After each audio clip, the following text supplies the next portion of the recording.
Merpati Putih dari Cijerah. Bagian prolog ke-1. Sore menjelang malam, rintik hujan gerimis yang turun sejak siang tadi, dan langit terbalut awan kelabu menaungi komplek Pondok Alam Permai, sebuah komplek perumahan kelas menengah ke bawah yang terletak di perbatasan antara kota administratif Tangerang dan Kabupaten Tangerang. Hari itu hari Sabtu, 26 September 1998. Di depan sebuah rumah sederhana di bagian ujung blok, sebuah mobil katana berwarna biru muda berhenti dan membunyikan klakson sekali sebelum deru mesinnya menghilang ditelan suara gemericik hujan yang menimpa atap rumah dan pepohonan. Dari mobil itu turunlah Lestari sambil menggendong Pasha, bocah kecil berumur 2 tahun, dan Farhan, suaminya, dari sisi pintu yang lain. Mereka membuka pintu pagar dan melangkah melintasi pelataran sempit depan rumah yang beralaskan ubin batu alam. Di ujung teras, tampak sang bunda sudah berdiri dengan senyum mengembang, menyambut kedatangan cucu semata wayangnya dengan wajah sukacita bercampur kerinduan. Bunda yang menggendong Pasha masuk ke dalam rumah, diikuti Lestari dan Farhan. Di saat yang sama, dari ruang tengah berhamburan Citra, Amelia, dan Ray yang langsung berebutan untuk menciumi dan menggendong Pasha. Riuh suara mereka memecah keheningan rumah. Tak lama berselang, sebuah mobil Kijang Super warna putih berhenti di depan rumah. Disusul munculnya Om Yusuf, Tante Yulia, dan Lisa. Tegur sapa penuh kehangatan di antara mereka membuat suasana senja hari itu semakin heboh dan meriah. Ditambah lagi oleh tingkah pola Pasha yang lucu dan menggemaskan, menjadi daya tarik dan pusat perhatian bagi semuanya.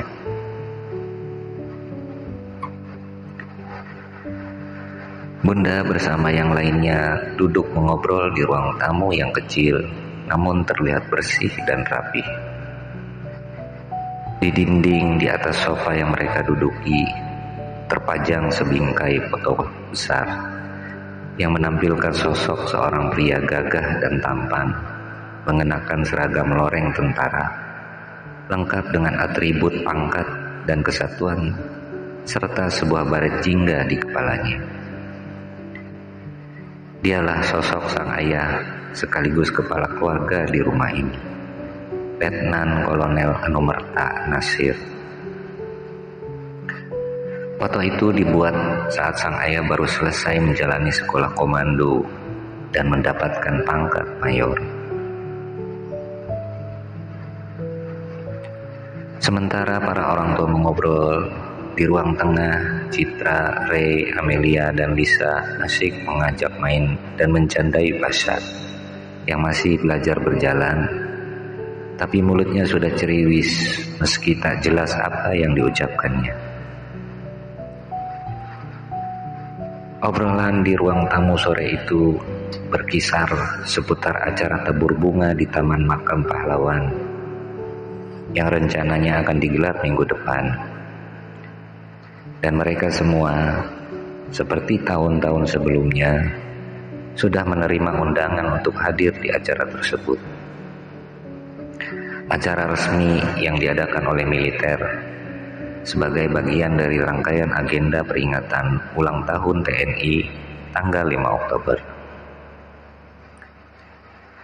Suami dan ayah mereka, Nasir, termasuk salah satu dari belasan perwira dan prajurit yang gugur pada peristiwa operasi militer dalam rangka pembebasan 7 warga negara Indonesia yang disandra oleh sebuah kelompok separatis garis keras di wilayah Moro, Filipina tahun 1989. Dan tentunya peristiwa tersebut menjadi berita besar, bahkan mendunia pada masa itu.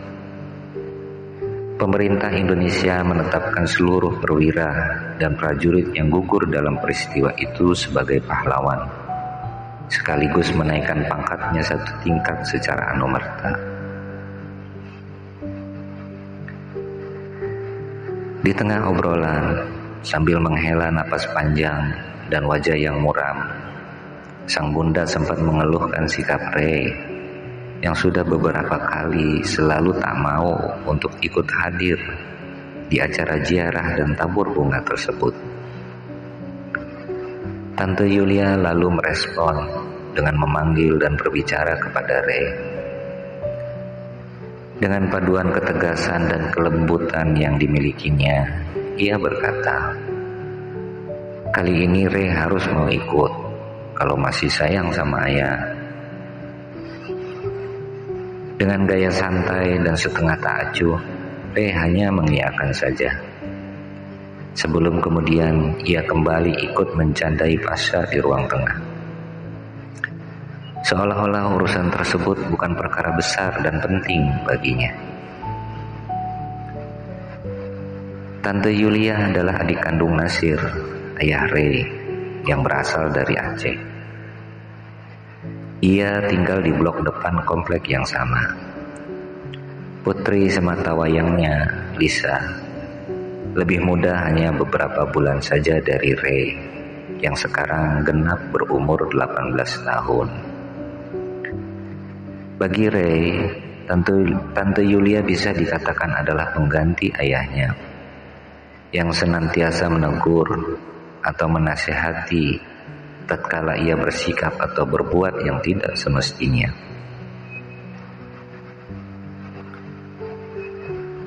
Suara kumandang azan maghrib yang terdengar dari pengeras suara masjid menghentikan sementara obrolan dan aktivitas kemeriahan mereka. Suasana rumah kembali hening dan tenang.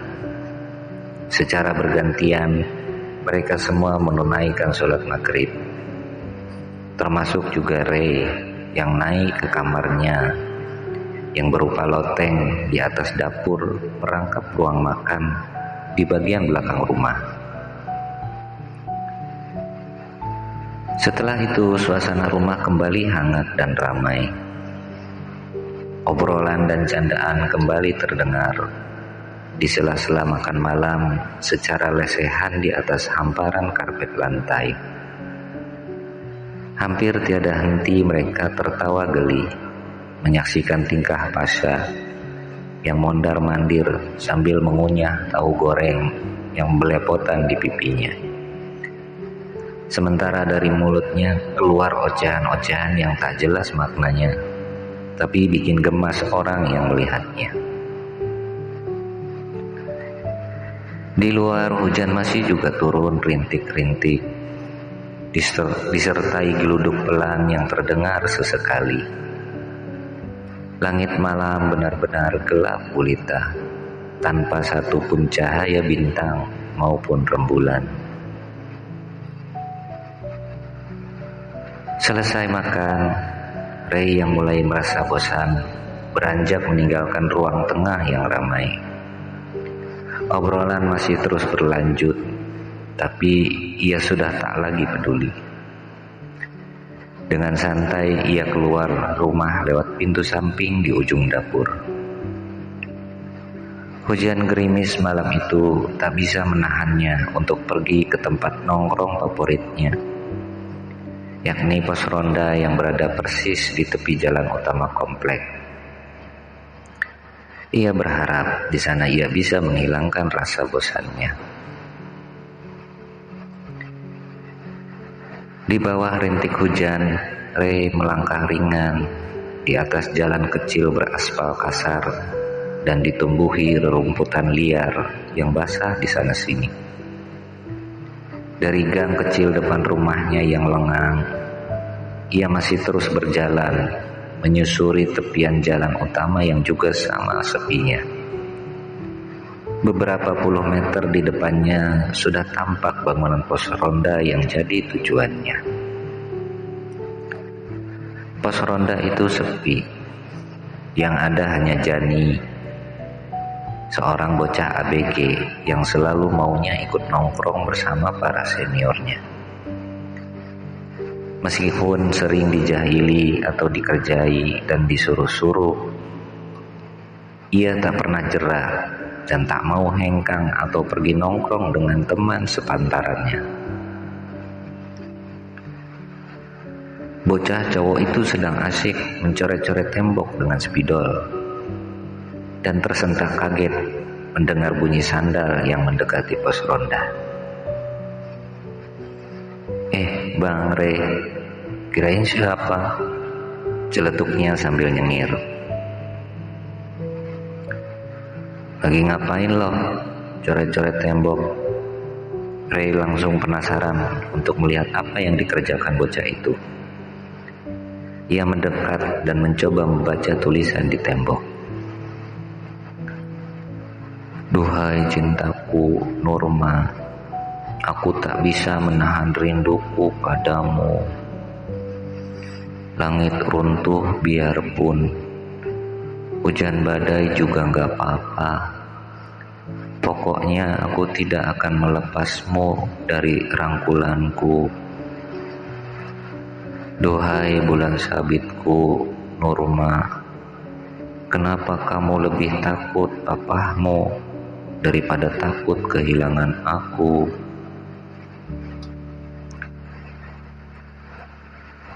Ray langsung terkekeh geli bercampur heran.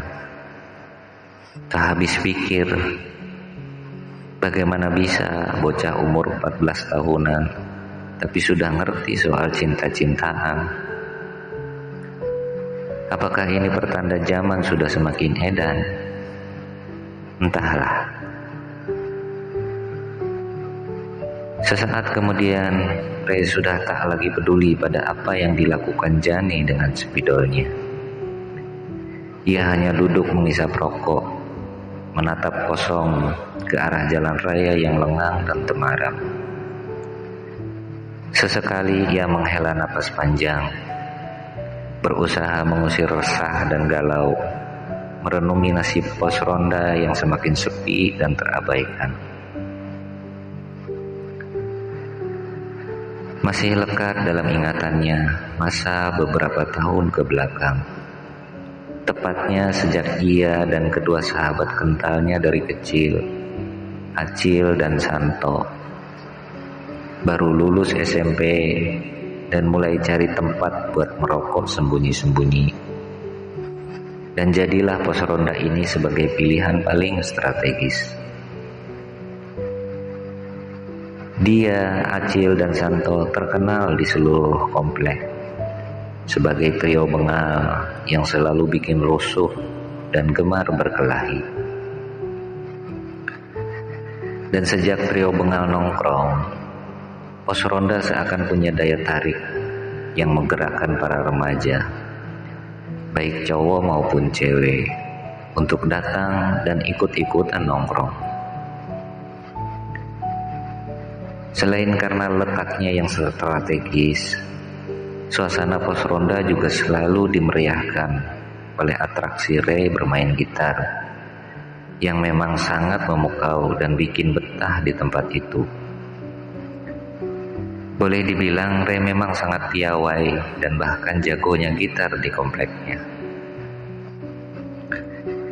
Karena itulah pos ronda hampir tak pernah sepi oleh tingkah pola dan canda tawa para remaja setiap malamnya.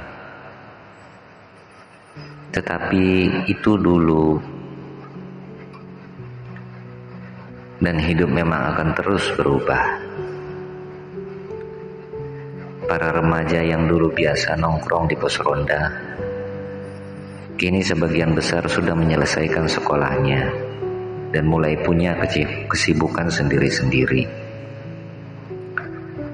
Ada yang lanjut kuliah, ada pula yang memilih masuk kerja di pabrik yang memang banyak di Tangerang, dan selalu membuka lowongan setiap pergantian tahun ajaran baru. Ray sendiri setelah lulus SMA sempat ditawari oleh Om Sanusi, sahabat ayahnya di marinir, untuk masuk tentara, dan sangat besar kemungkinan untuk lolos karena mengambil jalur jatah prajurit. Namun Ray sama sekali tak tertarik untuk masuk militer. Alasannya sederhana dan mungkin agak naif, yakni ia tak mau bernasib seperti ayahnya yang pergi meninggalkan keluarga dan tak pernah kembali lagi. Ia hanya menginginkan untuk hidup selalu bersama keluarga dalam keadaan susah maupun senang.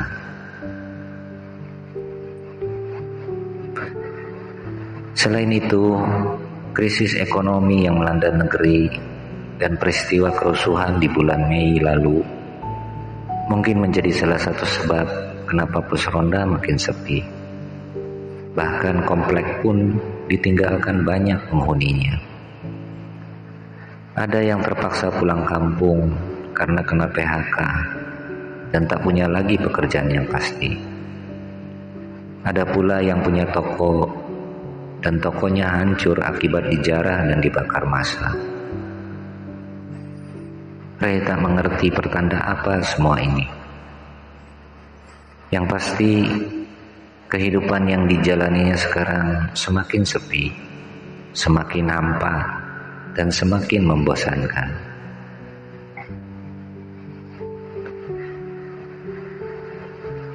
Di sela-sela lamunannya, Ray melihat bayangan orang berjalan di tepi jalan utama.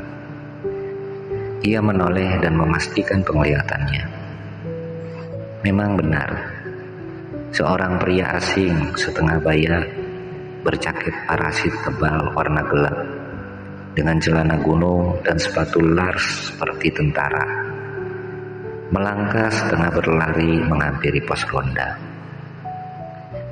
Rambutnya yang pendek dan bagian atas jaketnya terlihat basah terkena guyuran bergerimis. "Numpang neduh ya dek," ujarnya sopan, dan Ray membalas dengan anggukan kepala. Pria itu mengucek-ngucek rambutnya yang basah, kemudian duduk di ujung balai-balai beton, lalu menyalakan rokok dan mulai menghisapnya. Ia sempat menawari rokok kepada Ray sebelum berkata lagi, "Mau numpang nanya, kalau jalan Kenari 3 nomor 42 sebelah mana ya?" Ray menegakkan badannya lalu memberi petunjuk. "Bapak jalan terus, itu gang ada di seberang sana. 2 gang berikutnya itu jalan Kenari 3. Bapak masuk aja cari nomor rumahnya." Pria itu mengangguk sambil memalingkan wajahnya ke arah jalan raya. Ia menghisap rokoknya dengan santai. Tak ada tanda-tanda untuk segera beranjak pergi. Ray masih memperhatikan dari tempat duduknya. Tak lama pria itu berpaling lagi ke arah Ray. Matanya sempat melirik ke arah punggung Jani yang masih mencoret-coret tembok. "Kamu yang bernama Ray kan?" ujar pria itu dengan nada tenang. Tapi Ray yang mendengarnya langsung kaget dan heran. "Iya. Bapak siapa ya? Kok kenal nama saya?" tanyanya penasaran. Pria itu kembali melirik Jani sebelum berbicara. "Nama saya Hasan.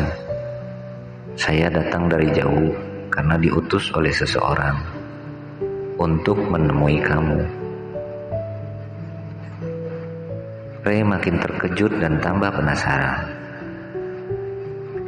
Ia coba bertanya, tapi tidak ditanggapi oleh Hasan. Pria itu malah memanggil Jani, lalu meminta tolong untuk membelikan rokok di warung, sambil menyodorkan selembar uang kertas. Jani pun menurut, lalu sigap melompat dari pos ronda dan berlari menembus gerimis. Hanya sesaat setelah Jani pergi, pria itu langsung bersuara, "Saya diutus oleh atasan saya, Bapak Mayor Marinir Nasir, ayahmu." Ia mengacungkan telunjuknya, memberi isyarat agar Ray tidak memotong ucapannya. Ray pun terdiam sambil menelan ludah. Saya mengatakan yang sebenarnya, bahwa Pak Nasir masih hidup.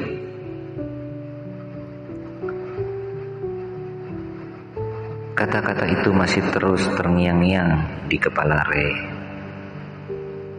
karena sangat mengejutkan. Bahkan sukar untuk percaya begitu saja. Bagaimana tidak?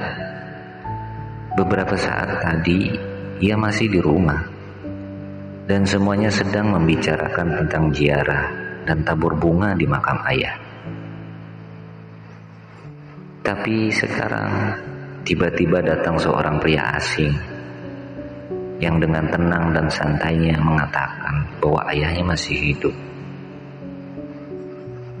Ini persoalan serius dan penting, tak bisa dipakai untuk main-main atau jadi bahan candaan.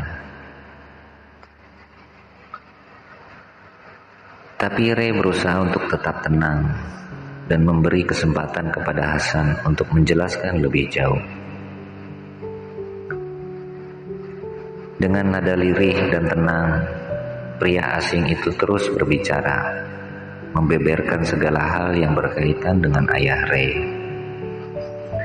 Dan mustahil ia mengetahui segala hal itu kalau bukan dari ayah Ray sendiri. Bahkan lebih dari itu, ia juga dengan lancar menyebutkan seluruh anggota keluarga Ray, mulai dari ibunya Nirmala hingga ke tante Yulia, dan bahkan Lisa yang tahun ini masuk kuliah di Fakultas Hukum pun ia tahu. Ia juga menyinggung saat Ray masih kecil dan ikut pada upacara pemakaman massal, di mana Ray berontak dari pegangan sang bunda untuk memaksa membuka penutup peti mati di hadapan banyak orang, termasuk presiden dan wakil presiden yang juga hadir di sana.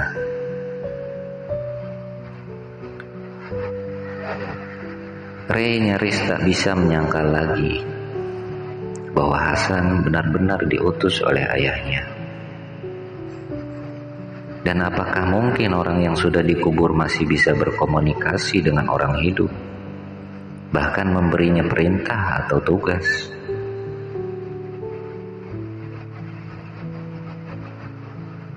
Kemudian Hasan menjelaskan apa tugas paling penting yang diembankan kepadanya,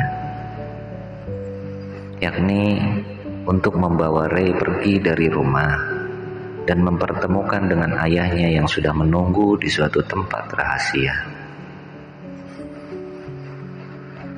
Ray masih ingin bertanya banyak, namun langsung dipatahkan oleh Hasan dengan mengatakan bahwa saat ini bukan waktu yang tepat untuk Ray mendapatkan semua jawaban tentang ayahnya. Saat ini Hasan datang hanya untuk menyerahkan keputusan besar yang bisa Ray ambil, mau atau tidak untuk dibawa menemui ayahnya. Jika Ray mau, Hasan menyuruhnya pergi diam-diam dari rumah dan kompleknya 2 hari yang akan datang, langsung menuju Pelabuhan Merak. Ray harus berangkat lewat tengah malam demi menjaga kerahasiaan dari semua orang, tak terkecuali keluarganya sendiri. Di sana Hasan akan menjemput dan membawanya menyeberang dengan kapal feri. Artinya masih ada waktu 1 hari bagi Ray untuk berpikir matang-matang sebelum memutuskan pergi atau tidaknya. Tanpa membuang-buang waktu lagi, Hasan segera beranjak pergi dari pos ronda. Bahkan sebelum Jani kembali dari membeli rokok di warung. Bocah itu kebingungan saat datang dan hanya mendapati Ray seorang diri. "Ini rokoknya gimana?" tanyanya polos. Ray langsung tersenyum masam. "Sini, kasih ke gue. Kembaliannya ambil buat lo," ujarnya tegas. Bocah itu menuruti ucapan Ray tanpa protes sedikit pun. Ia lalu kembali dengan pekerjaannya semula, asik mencoret-coret tembok dengan spidol, yang mungkin menurutnya itu puisi. Tapi entah apa maksudnya, dan untuk dibaca oleh siapa. Ray malas untuk memikirkannya lagi.